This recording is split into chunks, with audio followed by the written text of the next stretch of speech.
mga Filipino senior citizens, 2,000 piso na monthly assistance. Makakasali ba kayo mula sa gobyerno? Ating pag-uusapan sa episode na ito. Well, hello mga ka-vlogs! Saan ka man nanonood? Sa YouTube o sa Facebook? Kumusta ha?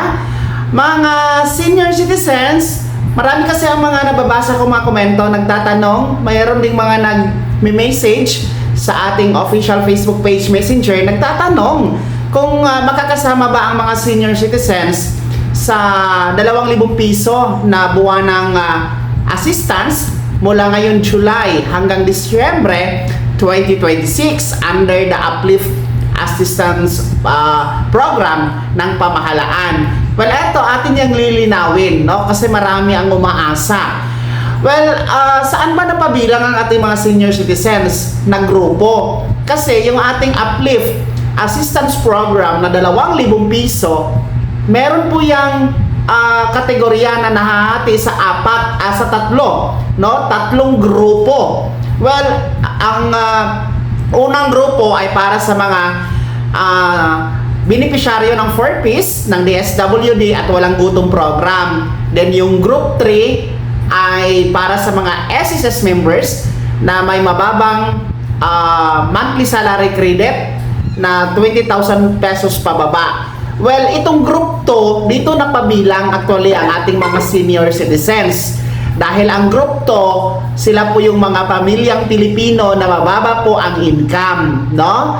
At hindi po kasama sa 4Ps at hindi po kasama sa walang gutom program. Higit sa lahat, no, ang mga group 2 ay sila po yung natukoy sa isinagawang Community-Based Monitoring System or CBMS ng Philippine Statistics Authority o PSA noong 2024. Well, ano ba itong CBMS o Community-Based Monitoring System?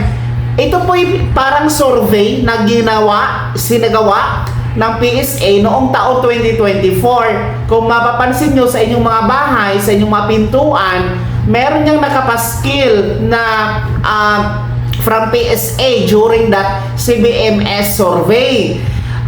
Makikita nyo dyan, merong CBMS na box. Kung naka-check po yan, pasok kayo sa natukoy ng PSA na mababa ang income ng mga pamilyang Pilipino. Pero kapag X, hindi po, no? Hindi kayo pasok. Well, yun po yung criteria sa group 2. Kaya nga po, ating mga senior citizens, napabilang yan sa group 2, no? Kasi kapag kayo ay senior citizens at ang pamilya nyo po ay natukoy, no, sa isinagawang Community-Based Monitoring System ni PSA last 2024 na mababa po sa 20,000 ang income monthly, kasama po kayo. And then, importante, hindi talaga kayo napasama o kasali sa 4Ps at walang gutom program, ha? Mga senior citizens, para makasali. Well, hindi lahat kasama actually, ha? Yan ang tandaan natin mga lolo at lola, hindi lahat. Kasi sa mga pasok lang talaga doon sa isinagawang CBMS survey ni PSA last 2024. So, ayan po ang pamantayan. Kaya para sa mga nagtatanong na mga senior citizens, yes, pwede kayo makasama sa 2,000 piso na Uplift Assistance Program ni pamahalaan. Okay? 2,000 piso po yan. Pero take note din, hindi po lahat kasali. Okay? Para maintindihan nyo at maunawaan. Ito po ay mula ngayon, buwan ng July, hanggang Disyembre 2026 ang pamamahagi ng 2,000 piso. So, meron yung total na 12,000 pesos.